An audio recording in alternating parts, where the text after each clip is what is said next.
Hey there, this is John from Heroes and Legends, and we have more Commander 2015 spoilers to take a look at today. We actually have 20 cards in total to examine and do a little analysis of, so we'll get started here pretty quick. But before we do, just want to say, hey, if you haven't had a chance yet to subscribe to the channel, definitely a good time to do so. We'll be putting out these Commander spoiler videos every day that we have spoilers, so throughout the week.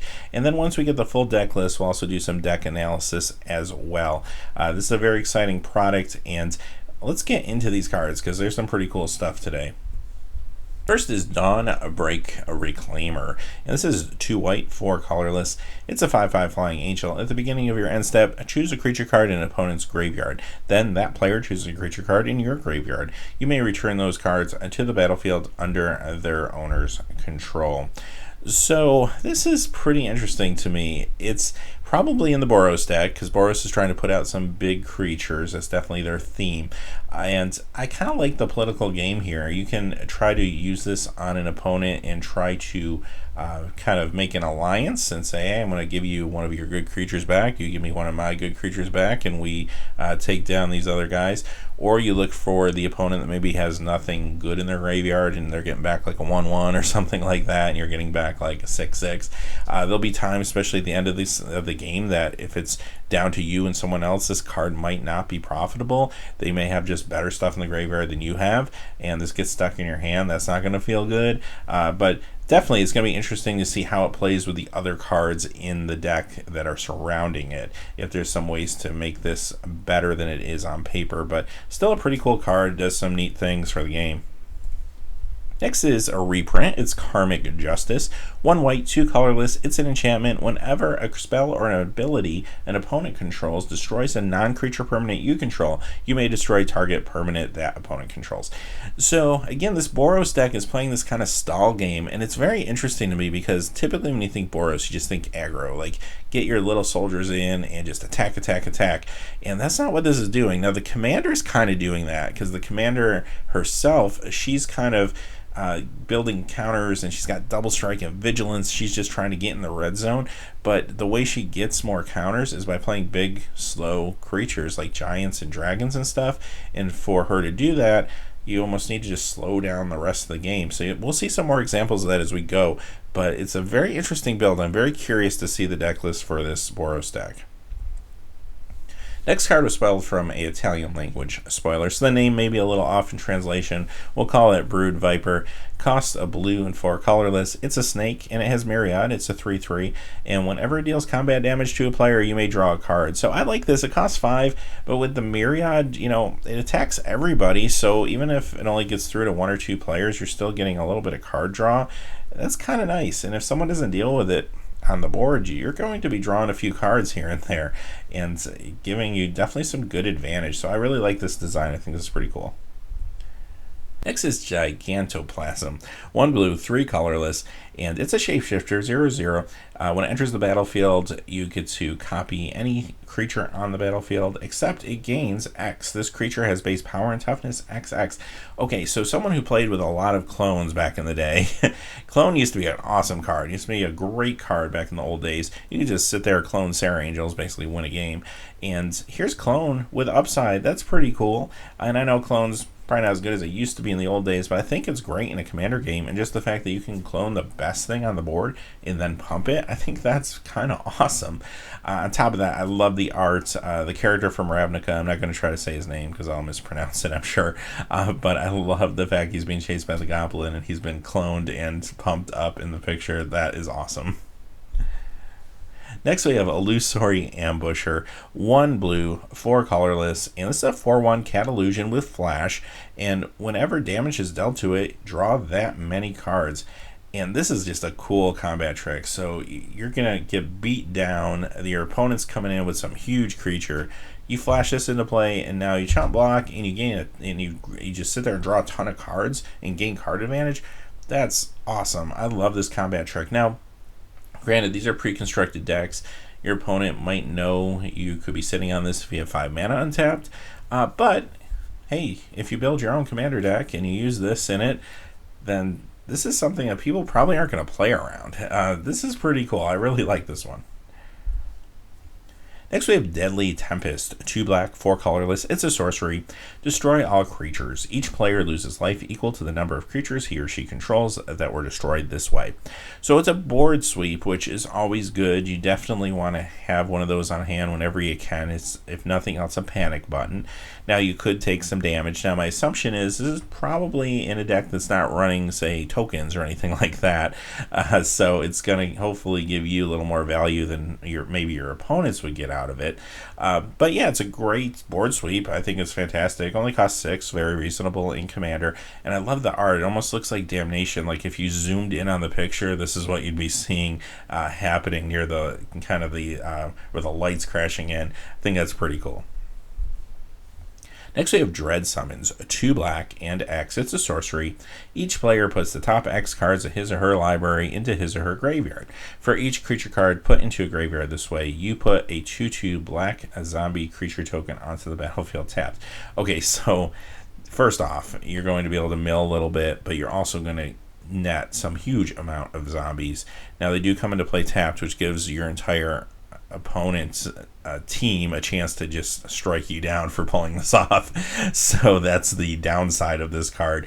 But if you can pull this off, and if you have some ways to protect yourself, this is really cool and can really swing a game. On top of that, I'm sure this is in the Golgari deck, which is going to have the whole Graveyard Matters theme. So the cards you dump into your graveyard perhaps will give you some more advantage as well. So I really like this design. I think this is real cool. The art, again, I really like the art in general. I feel like they've done a great job with the art on some of these cards. Next we have Awaken the Sky Tyrant, a red and 3 colorless enchantment, and whenever a source an opponent controls deal damage to you, sacrifice this. If you do, put a 5/5 red dragon creature token with flying onto the battlefield. Again, I'm sure this is in the Boros deck. It's another way just to slow the game down, to protect yourself. So if I'm going to attack one of my opponents, well, I'm not going to attack the guy with the Awaken the Sky Tyrant just because I don't need that noise. So I'm just going to go ahead and attack somebody else. So it kind of slows the game down, grinds it down, protects you a little bit, especially when you have a lot of players left on the board. And ultimately, eventually someone will probably attack you and have a way to deal with that dragon, but by that time, hopefully you have a lot of big stuff on the board. Next is Dream Pillager, and this was spoiled from a Japanese language card, so the name could be a little off, but it's 2 red, 5 colorless. It's a flying dragon, 4/4. Whenever Dream Pillager deals combat damage to a player, exile that many cards from the top of your library until end of turn. You may play non-land cards exiled this way. Okay, so paying 7 for 4/4, that's not super good, but it does give you that card advantage that I guess I should call it red card advantage, that you have an opportunity to use the cards once and then you kind of lose that opportunity. The only thing that makes me sad about this card, I feel like they should have let you play a land. Usually these effects let you play the land. This one, for whatever reason, doesn't. I feel like maybe the card would be a little better that way, but at the end of the day, still, it's not bad. It's going to give you card advantage, and that's going to be a good thing, especially in a slower, grindier game. And again, I'm sure this is part of that Boros deck, and if you have a lot of ways to slow down the game and protect yourself, this does become better. Next card was spoiled from a Spanish language spoiler, and we'll call it Centaur of the Vines. That may be a little off, but it's 1 green, 3 colorless. It's a plant centaur with trample, and Centaur of the Vines enters the battlefield with a +1/+1 counter for each land in all graveyards. Whenever a land is put into a graveyard from anywhere, you may pay 2 green. If you do, return Centaur of the Vines from the graveyard to your hand, and it's a 1/1. So I like this design, and here's what I like about it. It's not that kind of awkward Tarmogoyf design where you have to keep counting what's in your graveyard. From the translation anyway, it looks like what this card does is it comes into play, it counts what's in your graveyard, it gets that many counters, and that's the end of it. And then if it dies, you're able to bring it back, and you just count again then, and then that's the end of it. You don't have to sit there and keep track of what's in your graveyard. So I like this design. I think it's a lot cleaner. Again, this is going to work very well, I think, in the Golgari deck, which is doing a lot of the graveyard shenanigans. Next is Azureus Predation. 3 green, 5 colorless. It's a sorcery. For each creature your opponent controls, put a 4/4 green beast creature token onto the battlefield. Each of those beasts fights a different one of those creatures. So this is pretty big. Now it costs a lot, obviously. 3 green and 5 is quite costly, but it's a huge effect, and it's going to give you a ton of creatures. You may lose some of them in the fights, but hey, that's okay, because you're going to almost probably sweep the board for the most part with the card like this. So it's going to leave you in the best board state. Again, it might make a lot of people upset with you, and then you're going to have to deal with that. But you do have an army to kind of hold them back. So I do like this. I mean, I think this is meant to be kind of a game ender, perhaps, especially at its casting cost. It doesn't quite end the game, but it's very good. Next is Skullwinder, 1 green, 2 colorless. It's a snake, 1/3 death touch, and when it enters the battlefield, return target card from your graveyard to your hand. Then you get to choose an opponent, and that player also returns a card from his or her graveyard to his or her hand.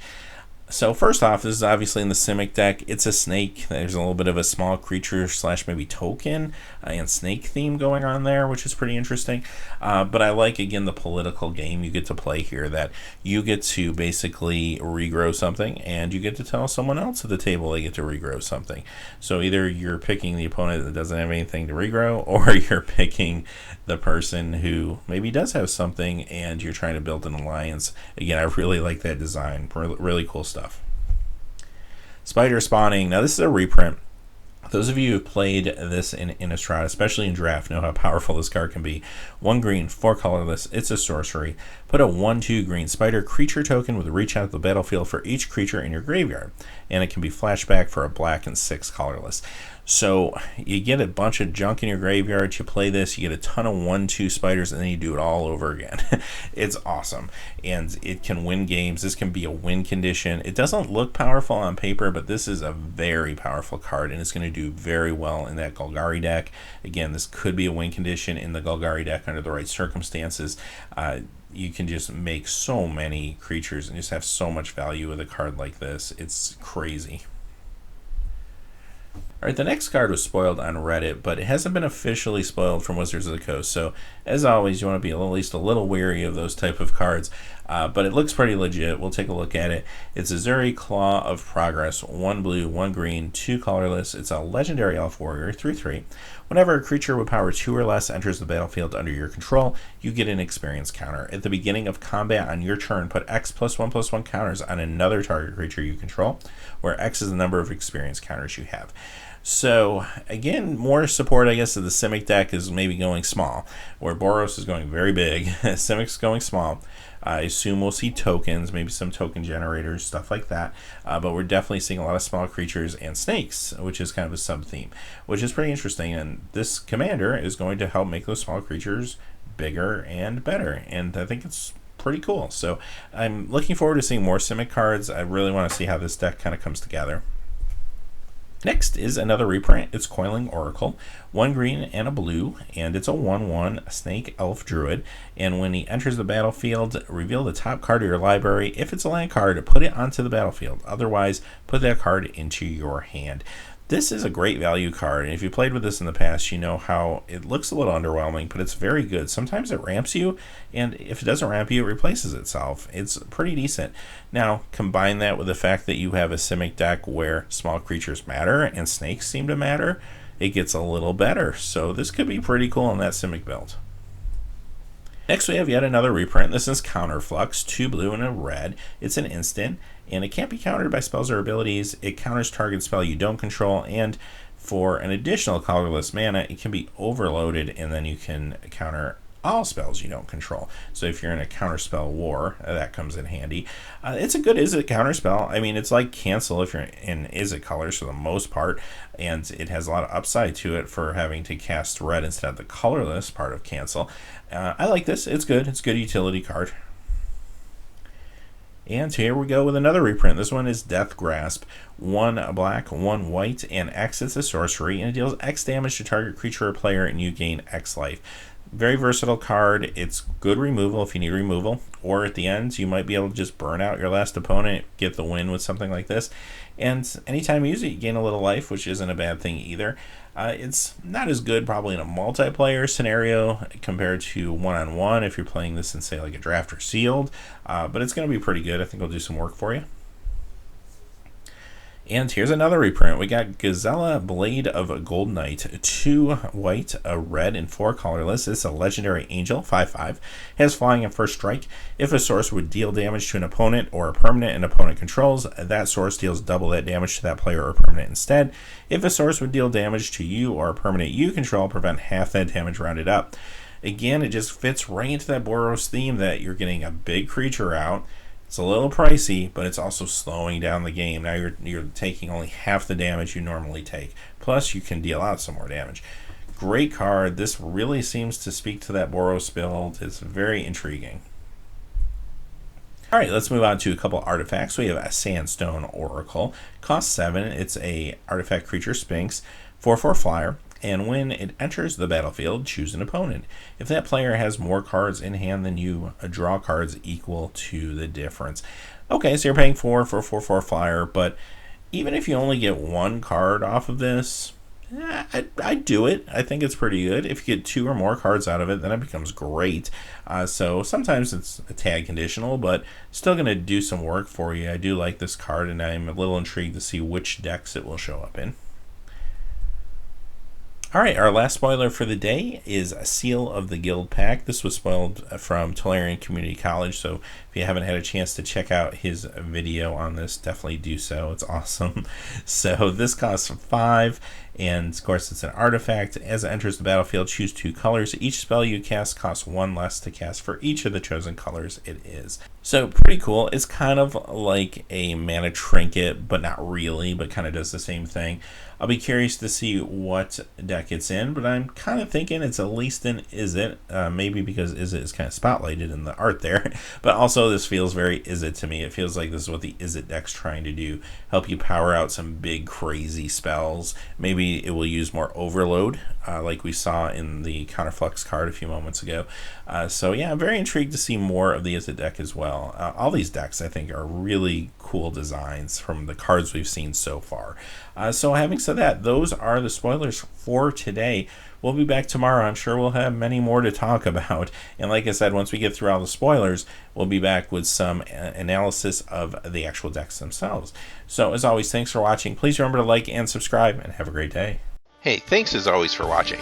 This video, like all my videos, was made possible by the generous support of viewers like you on Patreon. Even a donation of $1 helps me to keep growing this community and creating better quality videos for all of you. Check out our Patreon page for exclusive giveaways and future goals for the channel. If you haven't had a chance yet to subscribe, hit that subscribe button so you don't miss any of the MTG news, spoilers, set reviews, product openings, or finance videos on Heroes and Legends. Talk to you again soon, and have a good day.